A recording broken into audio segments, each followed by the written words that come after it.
Olá, meu amigo e amiga. As brigas estão ficando feias. Sejam bem-vindos ao nosso Portal do José, hoje para mais um encontro num dia, após uma semana que foi repleta de acontecimentos muito turbulentos no mundo da economia, da política e do crime.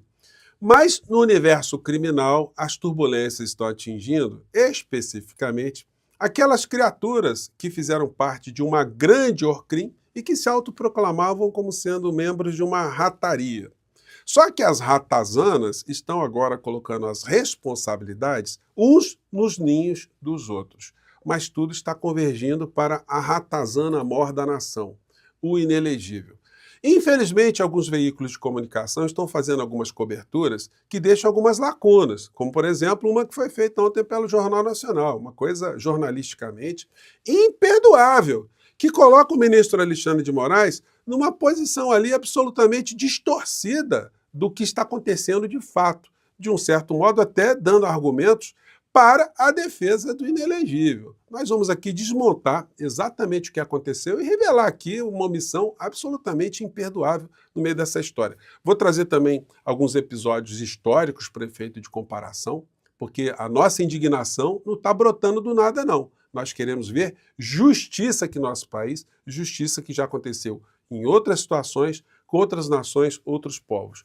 Antes de entrarmos aqui nos temas, quero convidar você que está chegando agora ao nosso portal, que ainda não é inscrito, para que, em primeiro lugar, você se inscreva aqui conosco e nunca se esqueça de dar o seu precioso joinha, o seu comentário. Se puder, venha também para o nosso clube de membros. Você que é muito bem-vindo e muito bem-vinda. E se puder, sempre compartilhe também os nossos vídeos, os nossos encontros, tá legal? Então vamos aqui aos temas. Começando com a briga, né? Gente, olha, não tem como uma multiplicidade tão grande de crimes, com tanta gente envolvida, ter ali uma unidade de comportamento, todo mundo tentando proteger a figura do inelegível mor da nação. Isso porque ele está demonstrando cada vez mais que ele não se importa com as pessoas. Não há uma causa, não houve uma causa. A causa é se dar bem. E as pessoas que foram se unindo, foram unindo-se à figura, também tinham propósitos individuais. Então, os trouxas que acreditaram que tinha alguma coisa ideológica por trás disso estão vendo que não, a casa caiu, que está todo mundo ali tentando salvar a sua própria pele.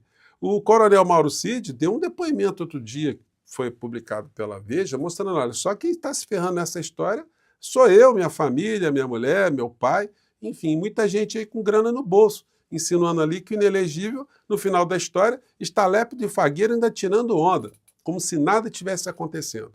Esse tipo de comportamento absolutamente revoltante que a gente enxerga na figura do Bolsonaro é a figura de uma pessoa que não tem empatia. Hannah Arendt, nesse livro dela aqui, Hannah Arendt, Eichmann em Jerusalém, que eu vou comentar algumas coisas com vocês, ficou muito célebre porque ela faz aqui um relato sobre a banalidade do mal. Ela nos chama atenção para esse tipo de comportamento que vai sendo normalizado. O bárbaro, o hediondo, o genocida passa a fazer parte de uma coisa naturalizada, porque está sendo comandada por uma figura que tem um caráter humano, mas de humano não tem absolutamente nada, porque perdeu a sua capacidade de pensar. E o pensar aí, do ponto de vista da filosofia, é considerada a capacidade de você conversar silenciosamente com você mesmo, para você interpretar, ter a diferença do que é o bem e o que é o mal. Porque se você não consegue entrar nesse universo, você não está refletindo sobre isso, você deixou de ser um ser humano, você passou a ser um autômato. Isso explica porque algumas figuras, ainda nos dias de hoje aqui no Brasil, fora do nosso país, não conseguem perceber a diferença entre o bem e o mal, porque simplesmente deixaram de pensar, se desumanizam. Bom, nesse universo todo, o que nós temos hoje? Bolsonaro tenta jogar trama golpista para Heleno e Braga Neto, e militares reagem. Generais reclamam de estratégia da defesa de ex-presidente e sinalizam quebra de confiança. Eles estão percebendo ali, gente, se já não tivessem, eles não perceberam anteriormente, que não tem causa nenhuma nessa história. Então agora a tendência é cada um por si, Deus por todos. Agora todo mundo vai tentar aliviar a sua própria pena. E os generais aqui, Heleno e Braga Neto, enfim, francamente, confiaram na figura do inelegível, enfim, no medíocre, medíocres sobre o aspecto do ponto de vista aqui da Hannah Arendt. Bom, esse aqui foi o julgamento, cenas reais do Eichmann, lá em Jerusalém. E vocês percebem aqui pelo semblante dele que as acusações eram as mais hediondas, as mais bárbaras, e ele ficava ali com o semblante dele, ó, escutando as acusações, e em dado momento ele diz o seguinte: olha, eu nunca tive nada contra nenhum judeu. Pô, então como é que foi peça central em tudo aquilo que a gente viu? A figura totalmente desumanizada. Olha, só cumpri meu papel, eu estava dentro de uma estrutura. Enfim, e ela chama atenção para uma coisa muito importante, até fiz uma anotação aqui, né? Que é o mal perpetrado por ninguém. Então, quer dizer, acontece tudo isso e não tem o responsável, é o mal que não deixa rastros, o mal que não tem o responsável. E aí se cobra muito hoje, né? Aonde estão anotações do Bolsonaro mandando fazer uma coisa? Eu falei, não existe isso, gente. Eu comentei aqui com vocês, as grandes ditaduras, os grandes massacres, isso não tem nenhum documento mandando fazer alguma coisa. Ontem na Globo News, inclusive, se levantou isso, né? O advogado de Bolsonaro levantou, não, mas o Hitler deixou uma ordem escrita. Não deixou, não. Não há esse registro. Ele tentou jogar essa aí para dizer, como Bolsonaro não deixou nada escrito, então é diferente. Não, ninguém deixa nada por escrito, doutor. No julgamento dos criminosos da ditadura argentina, tem essa parte aqui, documentário que é real, né, cenas reais aqui, está em espanhol, então acho que mais dá para todo mundo entender, onde os criminosos de guerra sentados, de guerra não, da ditadura que matou mais de 30 mil pessoas e torturou na Argentina, estavam todos passivos como homens de bem, e isso não serviu para ter algum tipo de alívio, não. Foram vários condenados à prisão perpétua. Vamos acompanhar aqui, gente, esse trecho aqui, e o final, que é a reação dos familiares que estavam nas galerias lutando por justiça no seu país, no caso, a Argentina. Vamos lá. Aquí procesados por los delitos que han sido objeto de calificación. Y solicito que al fallar en definitiva se los condene a las siguientes penas. Jorge Rafael Videla, reclusión perpetua con más la accesoria del artículo 52 del Código Penal. Emilio Eduardo Macera, reclusión perpetua con más la accesoria del artículo 52 del Código Penal. Orlando Ramón Agosti, reclusión perpetua con más la accesoria del artículo 52 del Código Penal. Roberto Eduardo Viola, reclusión perpetua. Armando Lambruschini, reclusión perpetua. Leopoldo Fortunato Galtieri, 15 años de prisión. Omar Rubén Grafiña, 15 años de prisión. Jorge Isaac Anaya, 12 años de prisión. Basilio Lamidoso, 10 años de prisión. Para todos con accesorias legales y costas. Señores jueces, quiero renunciar expresamente a toda pretensión de originalidad para cerrar esta requisitoria. Quiero utilizar una frase que no me pertenece, porque pertenece ya a todo el pueblo argentino. Señores jueces, nunca más. Silencio en la sala. Silencio.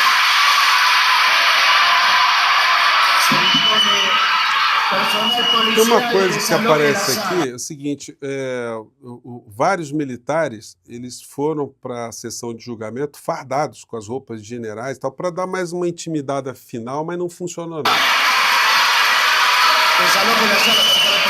Aí o juiz manda todos ficarem em pé, né? Senhores de pie, por favor, silêncio na sala. Aí dá para ver nas mangas aí das fardas dos militares, né? As patentes deles ali. Enfim, e o Jorge Rafael Videla morreu na prisão perpétua na Argentina. Isso tudo, gente, serve para a gente ter referências de que outros povos não varreram para baixo do tapete aquilo que aconteceu com seus povos, não.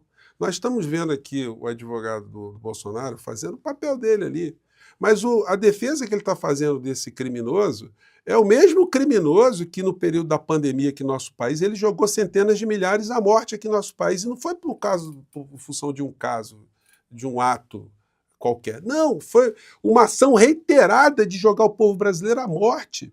alguém que se conflitava com seus ministros da saúde, da área dos médicos, para colocar no final da história um general, um verdadeiro imbecil, para poder cuidar da saúde do povo brasileiro. E o resultado não poderia ser diferente. Então, mesmo o cara que ele está tentando defender de tentativa de golpe aqui no nosso país, é o mesmo que foi o patrocinador desse massacre contra o povo brasileiro e que, por isso, causa tanta indignação de todos nós de vermos a Procuradoria-Geral da República está demorando tanto para fazer o papel constitucional, o papel histórico e moral que ela tem que fazer.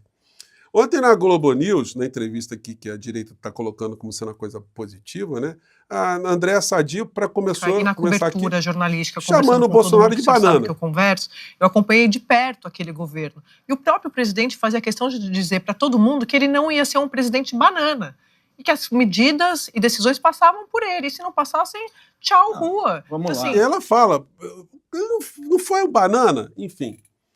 O Jornal Nacional ontem fez uma matéria, abordando inclusive, foi uma coisa meio atípica, pegaram a entrevista do advogado de Bolsonaro, sem nenhuma contestação que eles não colocaram na matéria, mas que houve na matéria, na entrevista que ele concedeu para a Globo News. E no final eles colocam uma frase do advogado, como se fosse a frase definitiva, sem nenhum tipo de contestação, mostrando que o ministro Alexandre de Moraes é inimigo do Bolsonaro, é inimigo pessoal do Bolsonaro. Isso não teve nenhum tipo de abordagem explicando o que aconteceu. E isso, do ponto de vista jornalístico, foi inaceitável porque deu argumento aí para a extrema-direita, falar, pois é, né, o cidadão comum, os dois são inimigos. Não é assim que a coisa toca, não. Vamos pegar aqui como é que foi essa matéria. Vamos lá. Vice-presidente.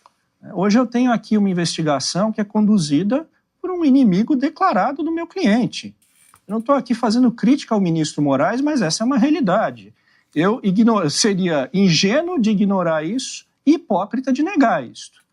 Ora, o mínimo que se espera numa sociedade democrática, onde se reconhece nas garantias do processo penal o primeiro pavimento da democracia, é que o indivíduo possa ter um julgamento conduzido por alguém imparcial. Então a matéria termina. Então, quer dizer, o juiz é inimigo e, portanto, é parcial, e aí a matéria termina. Olha, gente, espera aí.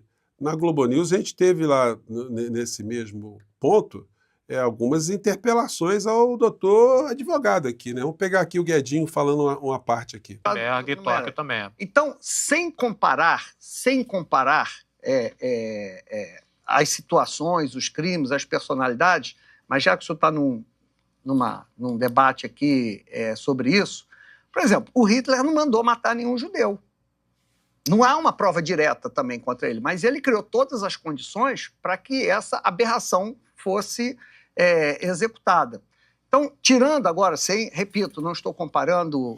Bom, então ele vai fazendo essa digressão aqui, e aí tem mais esse trecho aqui que eu achei muito importante também, para que o Jornal Nacional poderia ter colocado, né? Acontece, em 2019 abrem um inquérito das fake news, tá?